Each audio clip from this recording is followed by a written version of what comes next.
நாம் எல்லோரும் இந்துக்கள்தான் என்கிற முழக்கம் அண்மை காலமாக சனாதன சக்திகளால் தொடர்ந்து எழுப்பப்பட்டு வருகிறது.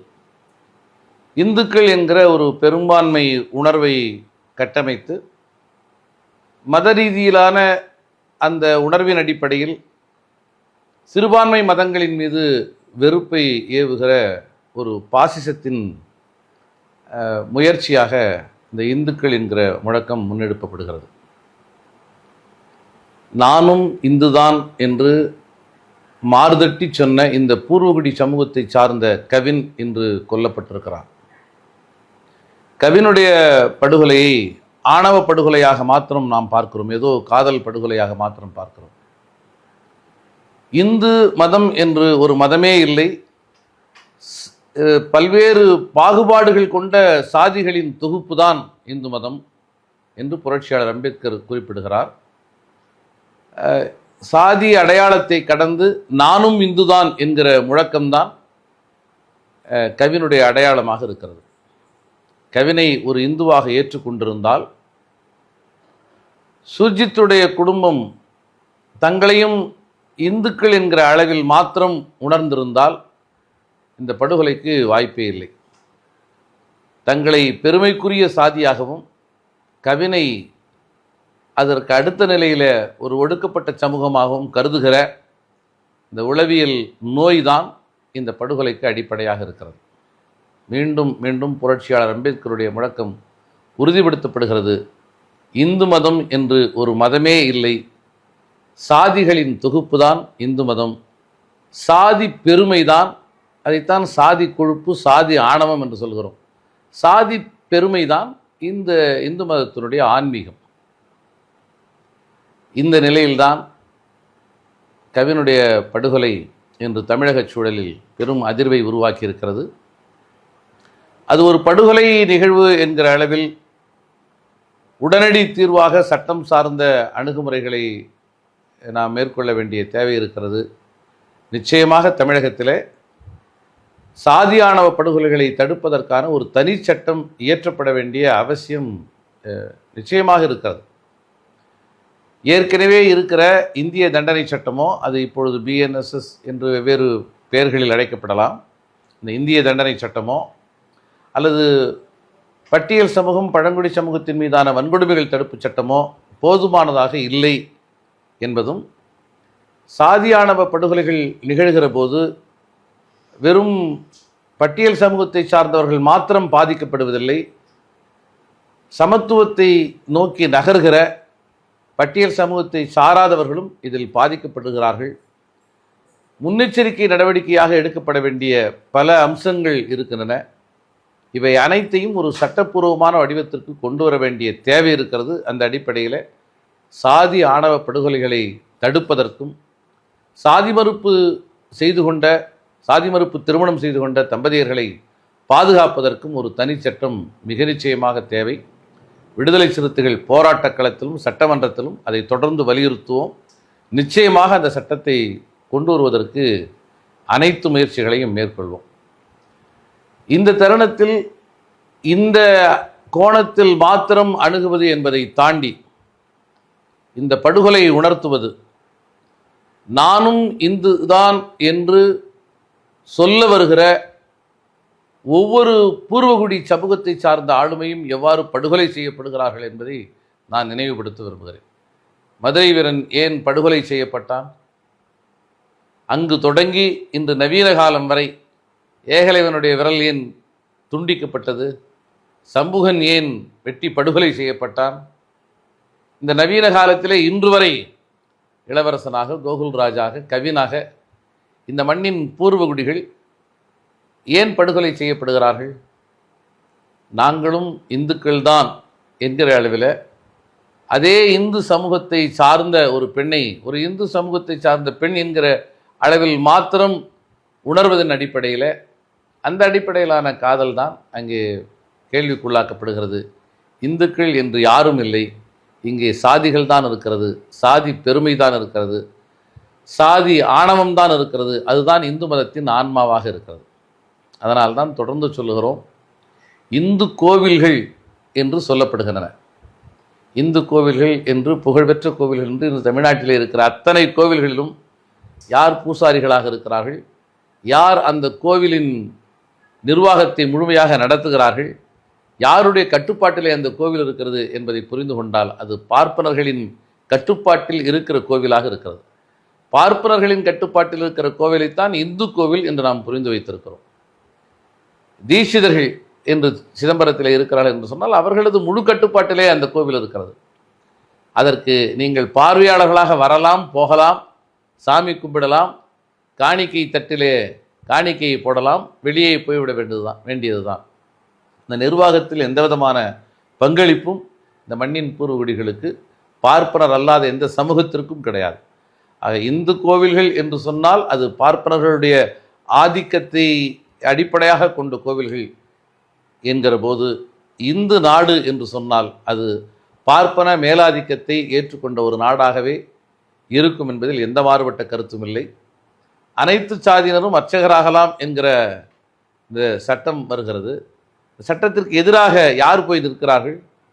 பிற சமயத்தை சார்ந்தவர்கள் போய் நிற்கவில்லை.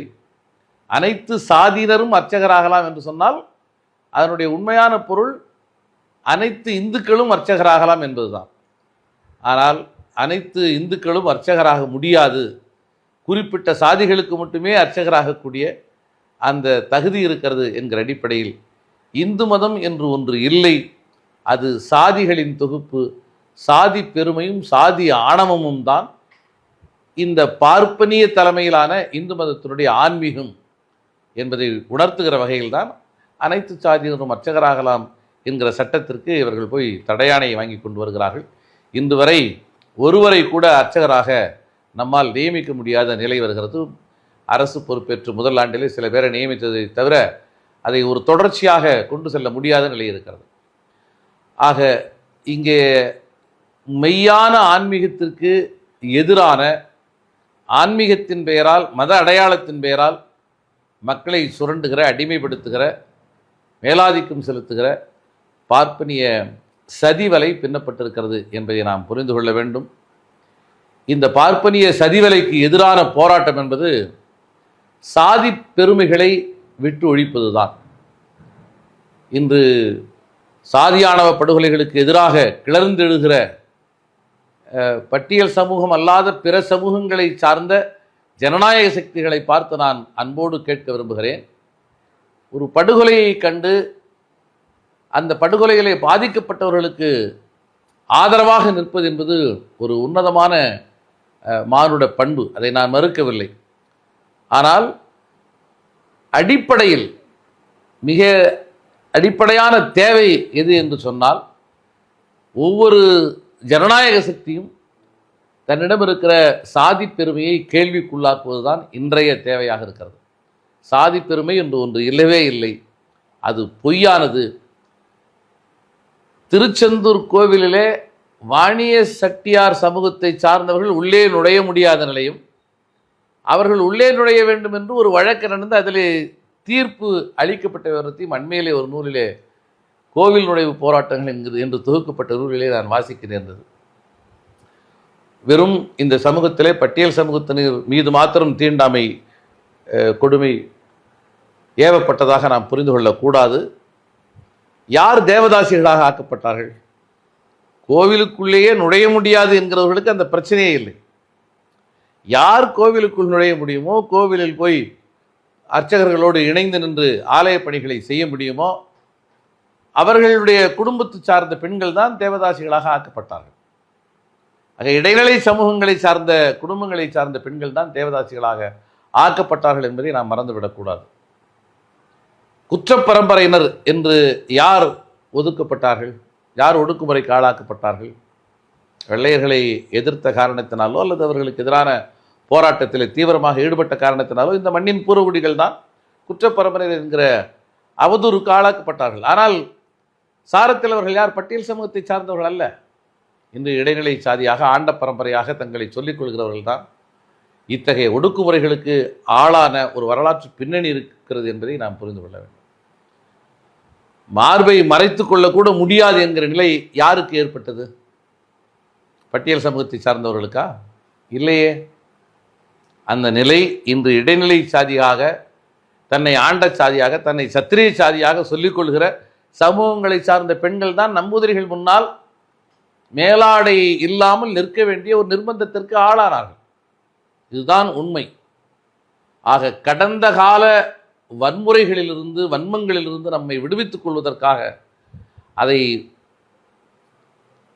அந்த வன்மங்களிலிருந்து விடுவித்துக் கொள்வதற்கான முயற்சி என்பது நியாயமானது.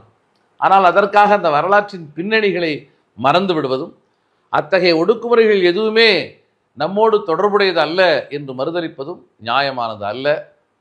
அந்த அடிப்படையிலே ஜனநாயக சக்திகளை பார்த்து நான் எழுப்ப விரும்புகிற கேள்வி, நீங்கள் எந்த சாதியை சார்ந்தவராக இருந்தாலும் அந்த சாதியின் பெருமைக்கு எதிராக, அந்த சாதியை சார்ந்தவர்கள் கொண்டாடுகிற சாதி ஆணவத்திற்கு எதிராக போராடுவதுதான் உண்மையிலேயே இத்தகைய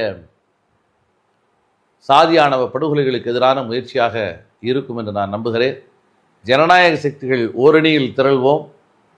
இன்று பிற்படுத்தப்பட்ட மக்களுக்கான இடஒதுக்கீட்டையும் கூட சாத்தியப்படுத்தியது அரசியல் சாசனத்தில் நிறைவேற்றப்பட்ட முதல் சட்ட திருத்தம் தான்.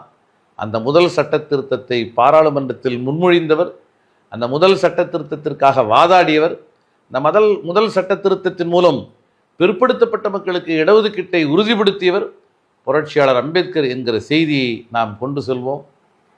சமூக நீதி என்பது இன்று தலைகீழாக புரிந்து கொள்ளப்பட்டிருக்கிறது. அதை நேர்படுத்த வேண்டிய கடமை நமக்கு இருக்கிறது. சாதி பெருமையிலிருந்து விடுபடுவதுதான் சமூக நீதிக்கான உண்மையான பயணமாக அமையும் என்று நான் கருதுகிறேன். அத்தகைய பயணத்தில் ஜனநாயக சக்திகள் இணைந்து பயணப்படுவோம். சாதி ஆணவ படுகொலைகளை தடுப்பதற்காக நிறைவேற்றப்பட வேண்டிய சட்டம் என்பது ஒரு உடனடி தேவை. சாதி பெருமைகளை தூக்கி எறிகிற, அவற்றை கேள்விக்குள்ளாக்குகிற ஒரு தொலைநோக்கு பயணம் என்பது ஒரு தொடர்ச்சியான தேவை என்பதை நான் சொல்ல விரும்புகிறேன். நன்றி.